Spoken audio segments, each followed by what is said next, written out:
시청자 여러분 안녕하십니까? JJC 뉴스온 시작하겠습니다.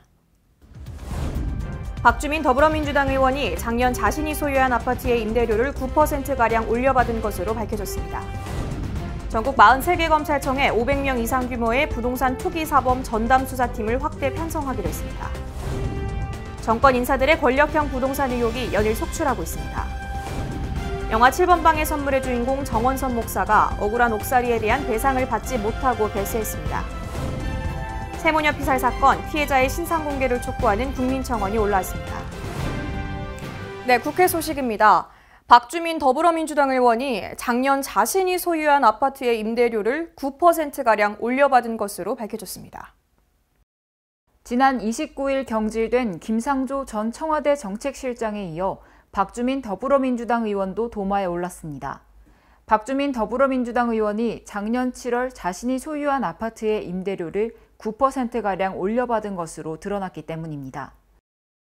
이는 전월세를 갱신할 때 임대료를 5% 이상 인상하지 못하도록 하는 내용이 포함된 임대차 3법이 본회의를 통과하기 직전 올린 것으로 드러나 비판받고 있습니다. 특히 박주민 의원이 전월세 인상률을 5%로 제한하는 주택임대차보호법 개정안을 직접 발의했기 때문에 공분이 커지고 있습니다. 30년 동안 보호되지 못했던 무주택 임차인을 보호하고자 하는 취지입니다.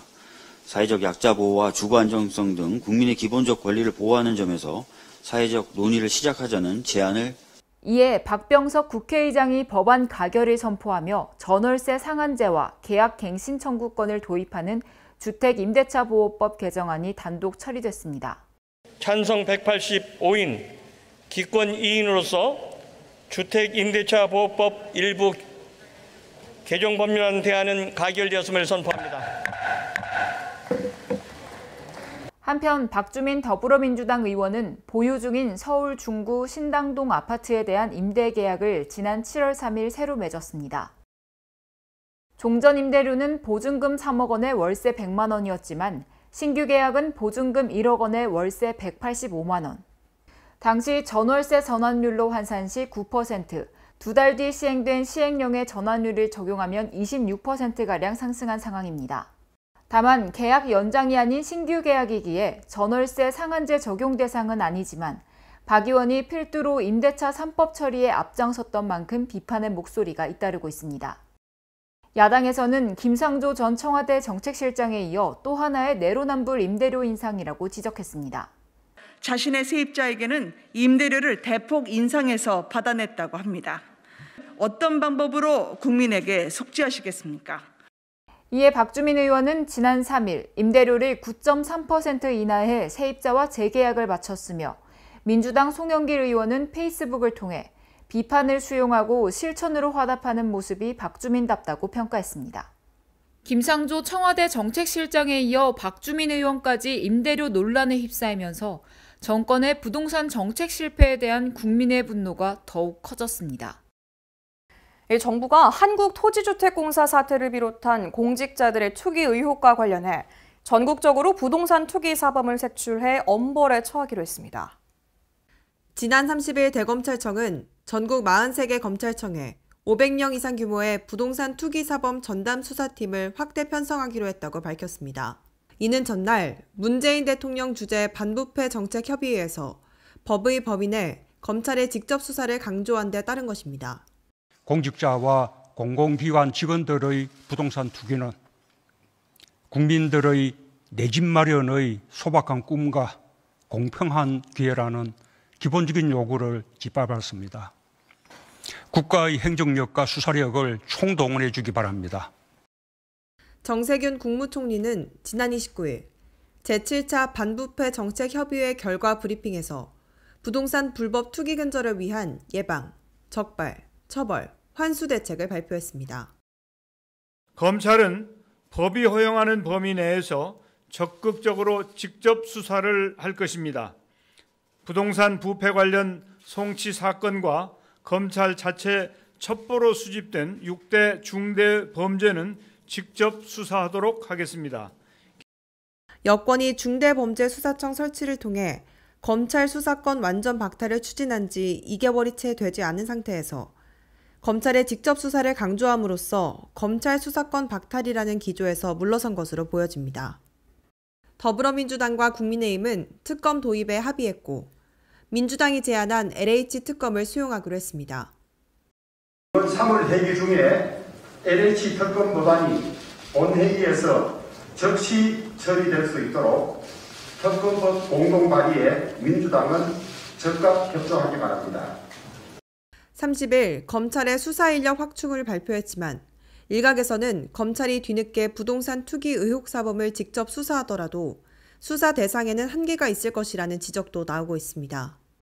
국민들의 기대와 우려가 계속되는 만큼 검찰의 수사와 관련해 과거 부동산 투기 사건의 수사 효과를 거둘 수 있을지 지켜봐야 할 것입니다. 소형견이 대형견에 물리는 개물림 사고가 또 발생했습니다.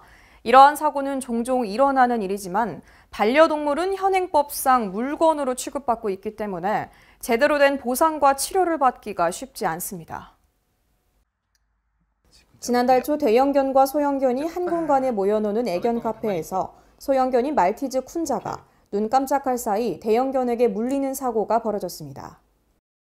사고 직후 해당 소형견은 호흡이 멈춰 혀가 말려 들어가고 몸에 경직 증상을 보였습니다. 사고 즉시 인근 동물병원으로 달려가 수의사의 진료를 받았으나 해당 소형견은 머리를 심하게 물려 이미 뇌가 손상된 상태였으며 수의사는 장애 가능성 소견을 밝혔습니다. 2개 골절, 뇌출혈, 뇌부종, 2개 외 뇌탈출이라고 해서 두개골 밖으로 뇌 일부가 지금 흘러나와 있는 상태입니다. 3차 MRI 촬영을 하다가 심정지가 한번 와서 지금 회복 중에 있고요. 회복 중에 췌장염 증세가 또 나와가지고 앞으로 치료 계획이랑 수술 준비들은 무기한 연기되어 있는 상태입니다. 해당 업체 측은 즉각적인 조치엔 협조했으나 진단 이후의 장기적인 보상에 대해선 책임을 회피하고 있는 상황입니다. 업체 측에서 학교나 유치원에서 학생이 다치면 학교에서 책임을 져야 되느냐, 나한테 그럴 수 있냐라는 식으로 답변을 주시더라고요. 그때부터는 귀를 막았습니다. 대화가 정상적인 대화는 이루어지지 않을 것 같아가지고 물건이라서 그렇다고 하더라고요. 그거는 법적 제재를 아무것도 할 수가 없다라고 전달을 받아서 반려동물이 물건이 아닌 생명으로 자리 잡았으면 좋겠지만 그 과정이 쉽지는 않을 거라고 생각을 해요. 그러면 최소 물건에서 그 윗단계가 무엇인지 전문가들끼리 고민을 하고 최소한 그 이상은 조금 발전이 됐으면 좋겠습니다. 현재 반려동물은 민법상 물건으로 분류되기에 피해자 측에서 만족할 만한 형사처벌이나 보상은 이뤄지지 않고 있습니다. 엄연한 가족이지만 그 가치가 사람과 견져 한참 못 미치기에 피해자들로서는 억울할 수밖에 없는데요. 이에 법무부는 1인 가구 급증에 따라 다인 가구 중심의 법제도 개선을 위해 최근 전담반을 꾸려 동물을 일반 물건과 구분하는 동물의 비물건화, 반려동물 압류 금지 등 동물의 법적 지위 개선을 논의하고 있습니다.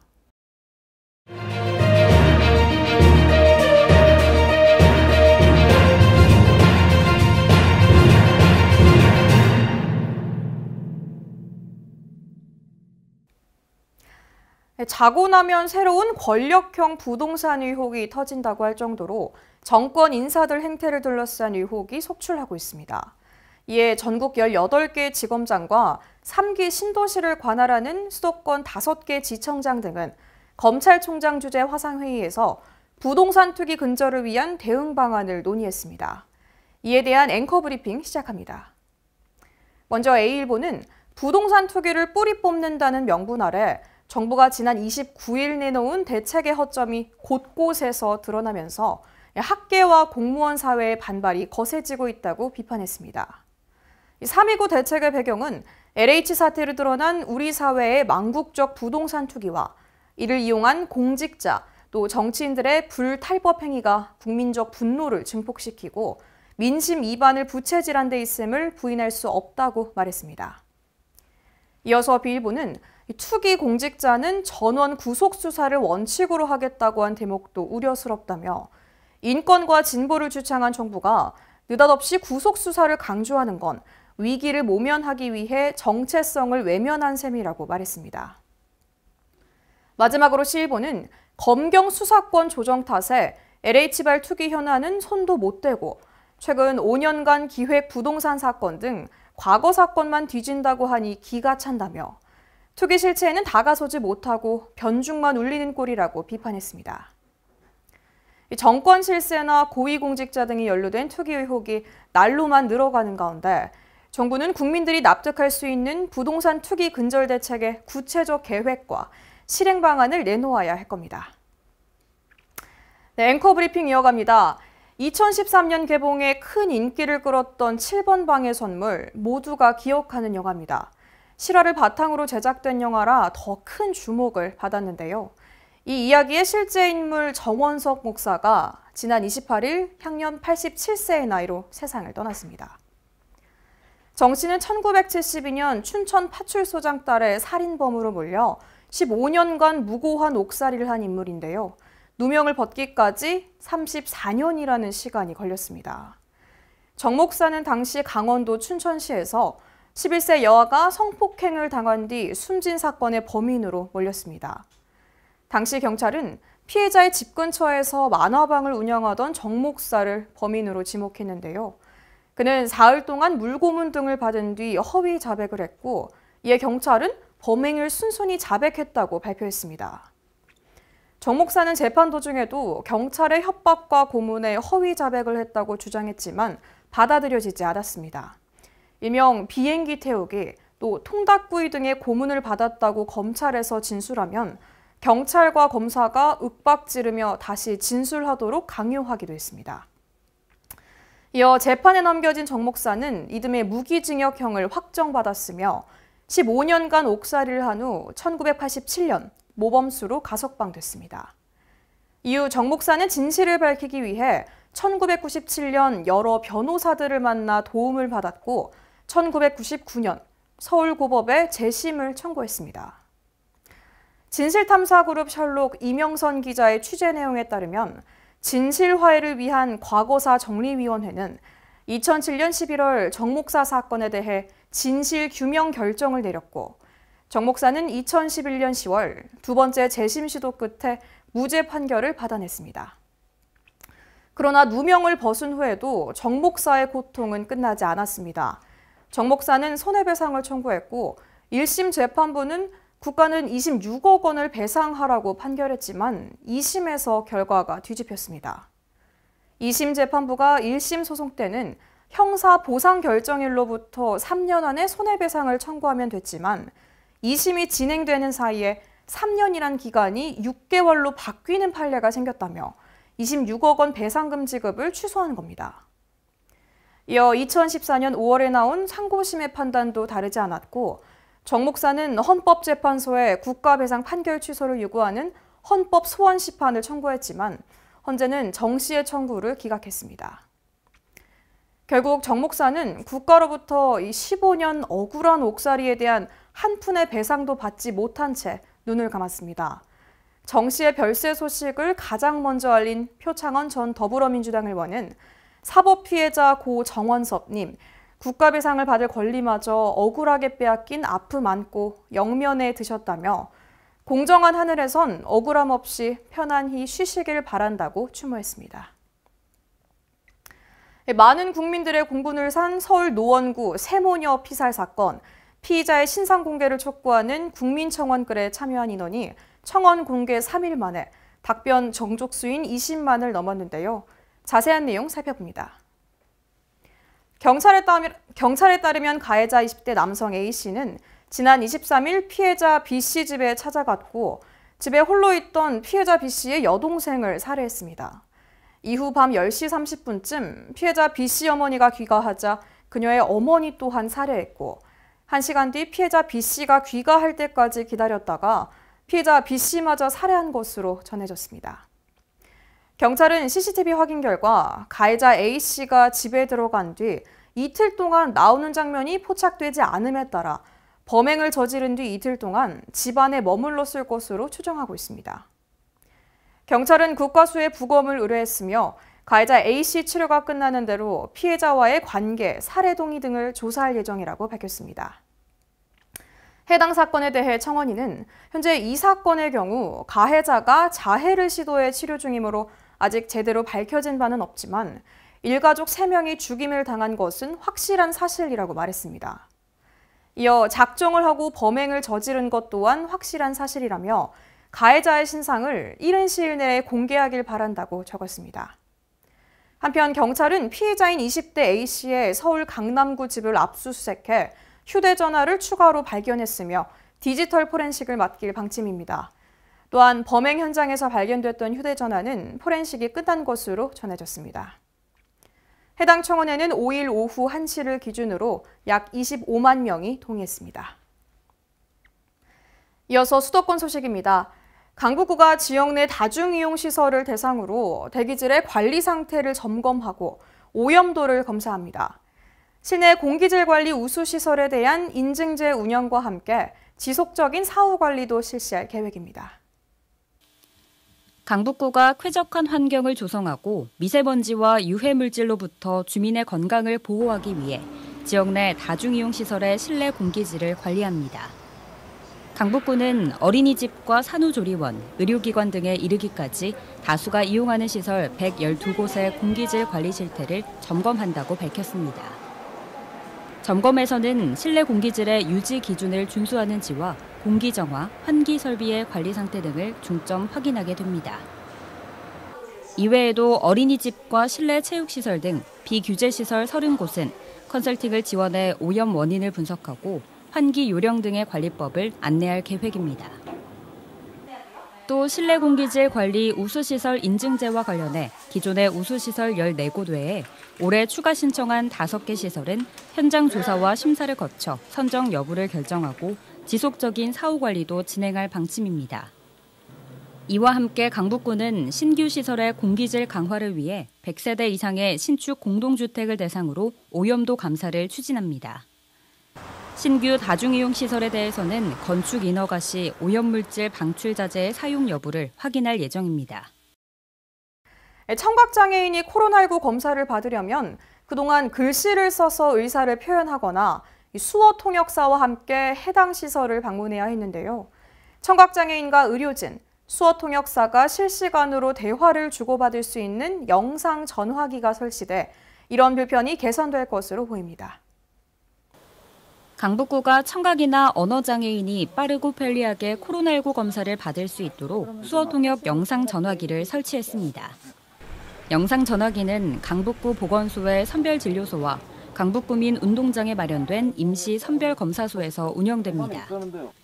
이곳을 찾은 장애인이 태블릿 PC 형태의 전화기 화면을 누르면 강북 수어통역센터의 수어통역사와 자동으로 연결돼 원격 영상통화가 이루어집니다.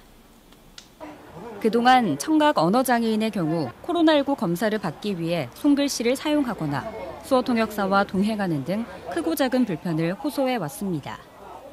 영상전화기의 설치로 이들 3자 간의 실시간 연결이 가능해져 언어의 장벽 없이 코로나19 검사를 받을 수 있게 됐다는 평가입니다.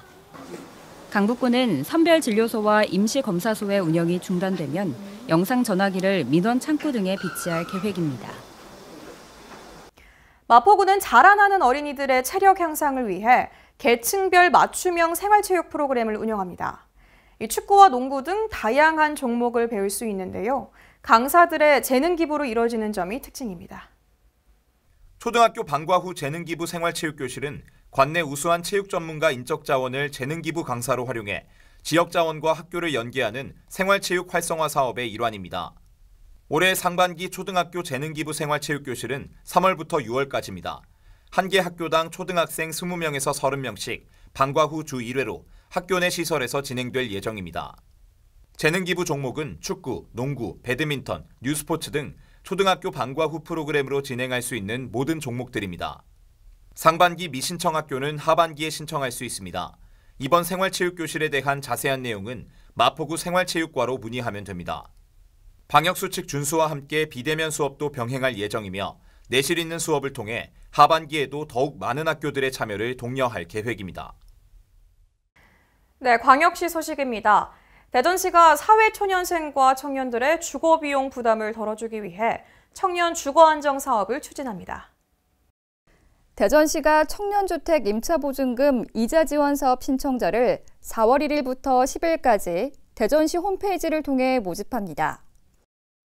대전시 청년주택 임차보증금 이자 지원은 자립을 준비하는 청년, 거주 지원을 필요로 하는 사회초년생 또는 주소지가 대전인 청년, 대전 소재 학교나 사업장에 종사하는 청년의 경우 지원이 가능합니다.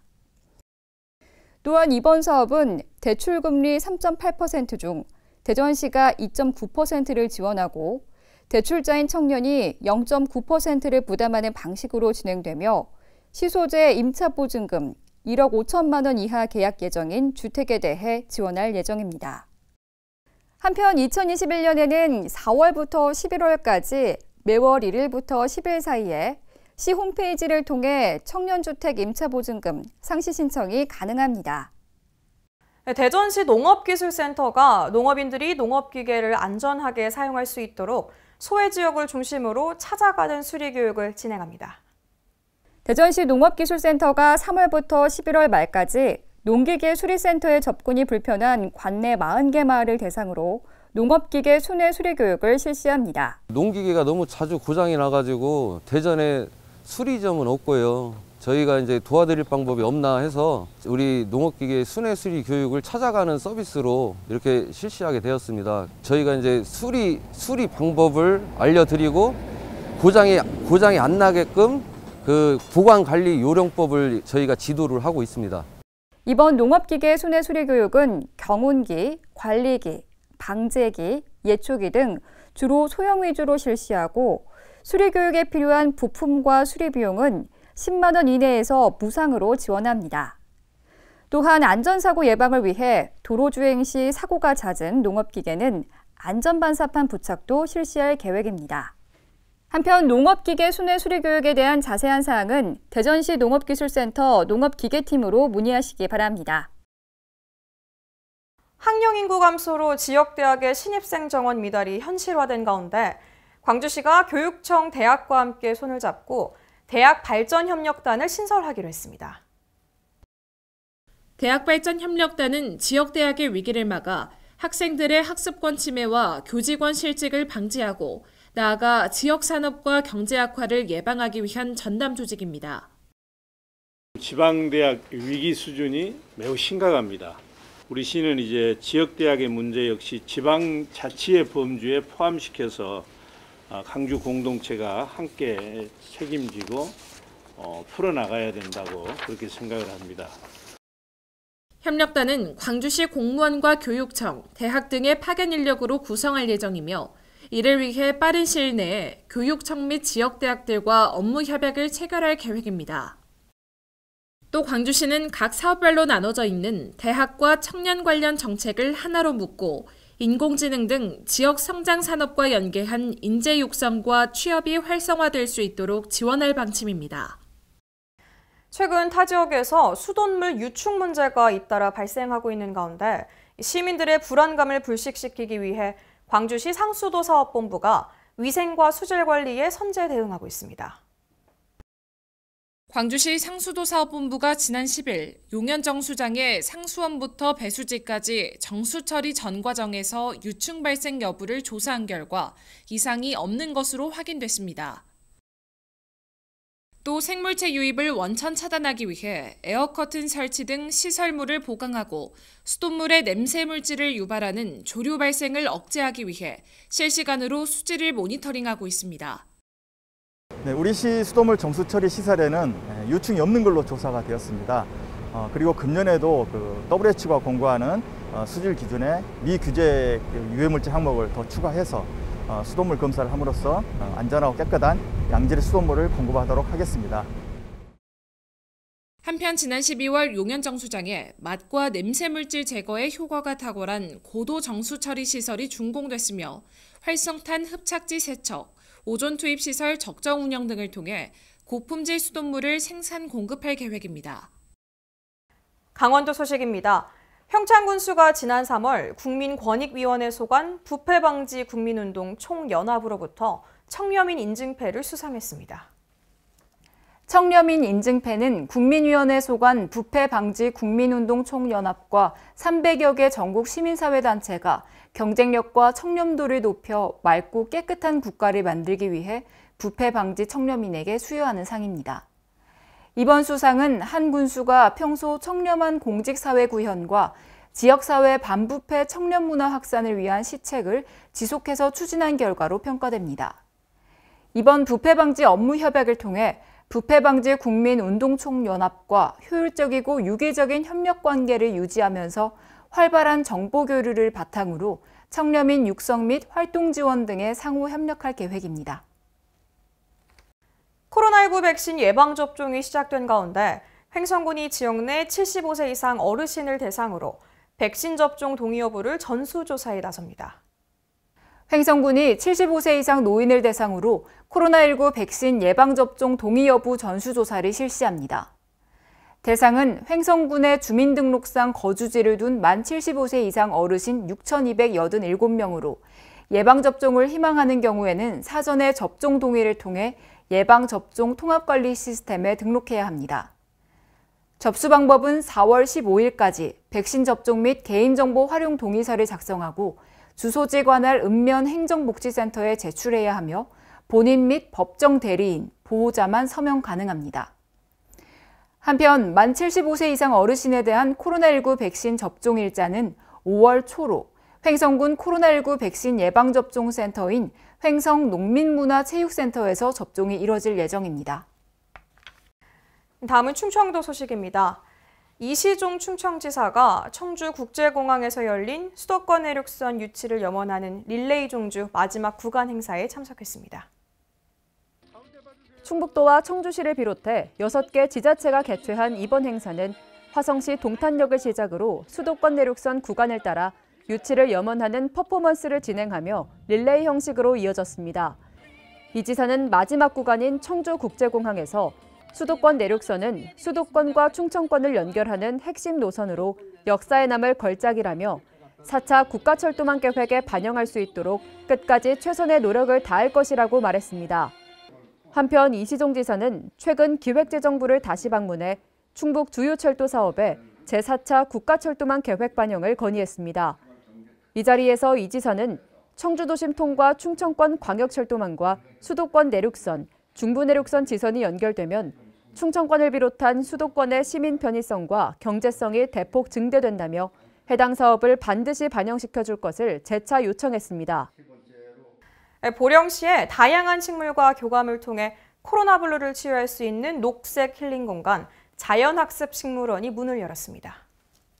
다양한 식물과 교감을 위한 녹색 힐링 공간이 문을 열었습니다. 보령시는 지난 1일부터 농업기술센터에 조성한 자연학습식물원을 일반인에게 개방했습니다. 식물원은 유리온실에 인공폭포, 실개천 등 조경시설을 갖추고 있는데요. 아열대 작목, 온대식물, 자생식물 등 300여 종이 식재되어 있습니다. 매주 화요일부터 일요일까지 운영하며 관람 소요 시간은 약 20분 내외로 입장료는 무료입니다. 보령시는 코로나 블루를 치유하는 등의 녹색 힐링 공간으로 자연학습식물원을 운영한다는 계획입니다. 이어서 경상도 소식입니다. 민관협력의 모범 사례인 양산 핫플레이스 젊음의 거리가 예년에 활기를 되찾을 수 있기를 기다리고 있습니다.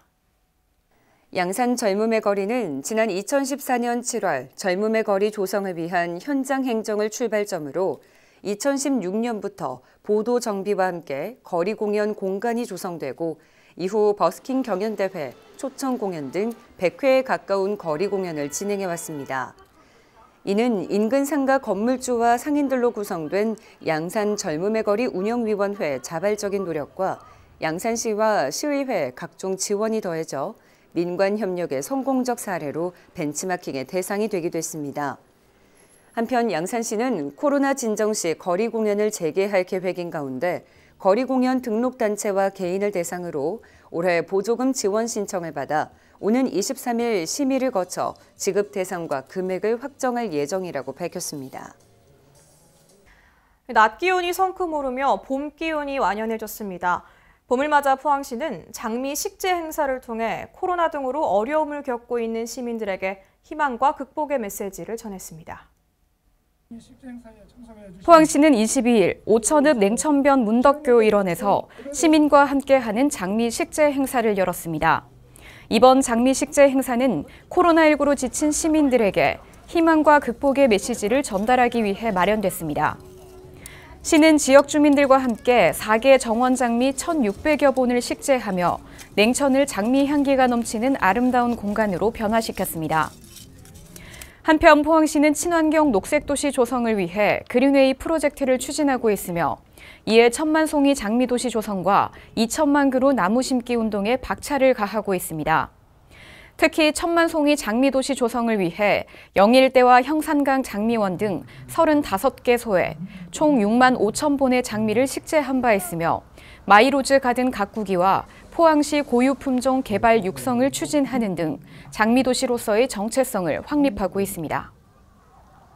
네, 전라도 소식입니다. 여수시가 보행자용 도로 명판을 보행자용 눈높이에 맞춰 설치할 계획입니다. 보행자용 도로 명판은 비교적 낮은 장소에 설치해 보행자들이 현재 위치를 빠르고 정확하게 길을 찾을 수 있도록 안내하는 역할을 하게 됩니다. 한편 여수시는 2014년 도로명 주소 전면 시행 이후에도 꾸준히 시설물을 확충해 현재 총 1,357개의 도로 명판이 설치됐습니다. 전주시 건설 현장에서 공사를 마친 후 남아있는 콘크리트를 도로 위에서 불법 세척하는 모습이 목격됐습니다. 자세한 내용 강석훈 기자가 취재했습니다. 자동차가 달리는 도로 위 콘크리트 펌프카를 물로 씻어내고 있습니다. 폐수와 찌꺼기는 도로를 따라 하수관으로 다 흘러갑니다. 전주시 에코시티 모 건설 현장 바로 앞에서 타설이 끝난 뒤 남아있는 콘크리트를 불법 세척하는 모습입니다. 이를 본 시민이 항의하자 펌프카 기사는 적반하장의 태도를 보입니다. 시민의 얼굴 사진을 찍고 뉴스에 올리라는 등 언성을 높입니다. 관계자들 다 어디 가냐고요? 없어요. 한번 올리세요. 또 다른 건설 현장인 이마트 신축 현장. 마찬가지로 도로 위에서 펌프카를 세척한 모습입니다. 이어 남은 폐수와 찌꺼기를 빗자루로 쓸어 배수관으로 밀어넣습니다.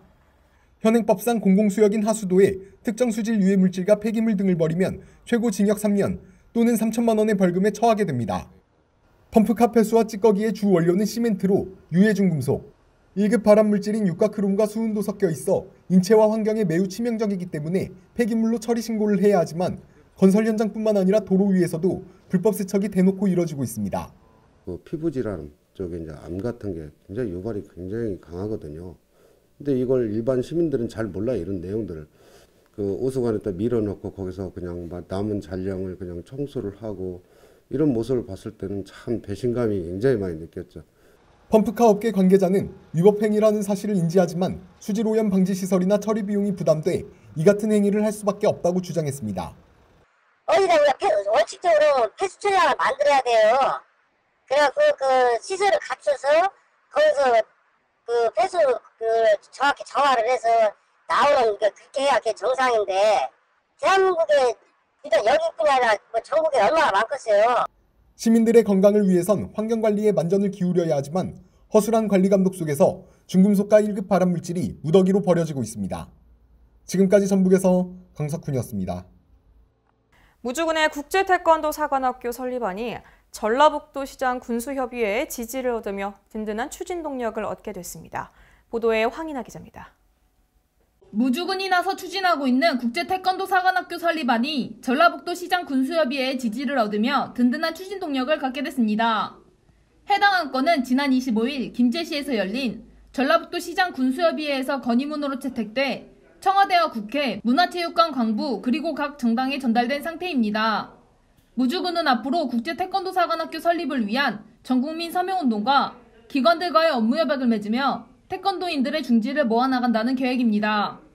황인홍 무주군수는 전 세계에서 입학생을 모집하고 졸업생에게는 태권도 국제사범 자격을 주는 국립국제태권도사관학교가 국익과 국가 경쟁력을 강화하는 핵심 동력이자 21세기 문화 영토를 전 세계로 확장해 가는데 필요한 천백 역할을 하게 될 것이라고 말했습니다.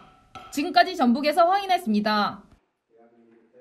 진안군이 미세먼지와 오존 농도 등의 정보를 알려주는 미세먼지 알림이를 설치했습니다. 황인아 기자의 보도입니다.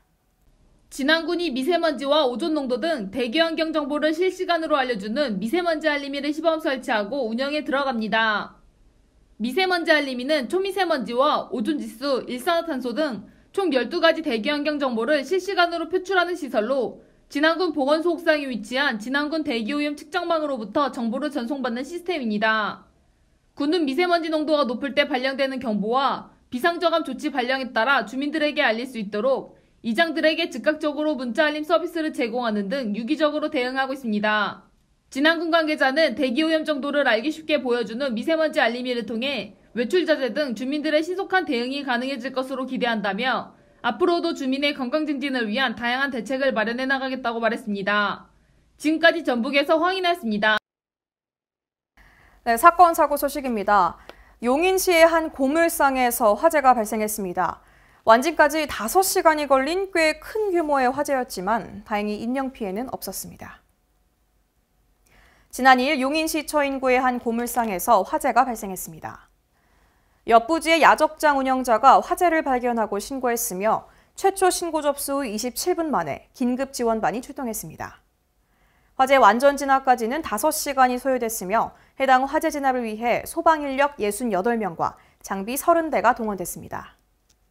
다행히 인명피해는 없었으며 재산 피해 규모는 조사 중입니다. 서해안 고속도로에서 차량 화재가 발생했습니다. 서해대교를 통과 중이던 차량이었는데 자세한 화재 원인은 조사 중입니다. 지난 31일 평택시 포승읍의 서해안 고속도로를 달리던 차량에서 화재가 발생했습니다. 해당 차량은 당진에서 서울 방향의 서해안 고속도로를 통과 중이었으며 서해대교 통과 중 조수석 하단에서 이상음과 함께 차량 시동이 꺼져 갓길에 주차했습니다. 운전자 확인 결과 엔진룸에서 화재가 발생해 119에 신고했습니다. 포승대 현장 도착 시 주변 임야로 연소가 확대되고 있어 확대 저지 등 현장 안전 조치를 취했으며 자세한 화재 원인은 조사 중입니다. 해당 화재 진압을 위해 소방 인력 24명이 출동했으며 구조 차량 9대가 동원됐습니다.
스퀴즈 혹은 코르크 차지라는 말 많이 들어보셨을 겁니다. 호텔이나 음식점에서 고객이 직접 주류를 가지고 왔을 때 받는 요금을 일컫는 말인데요. 문화체육관광부와 국립국어원은 이를 대체할 쉬운 우리말로 이 주류 반입비를 선정했습니다. 이어 비슷한 사례로 웰 에이징은 건강 노년맞이로, 쇼룸은 체험 전시실로 대체어를 선정했는데요. 일상 속 웰웨어보단 우리말을 더 가까이 하는 자세를 가져보는 건 어떨까요? 이상 뉴스 마칩니다. 시청해주신 여러분 고맙습니다.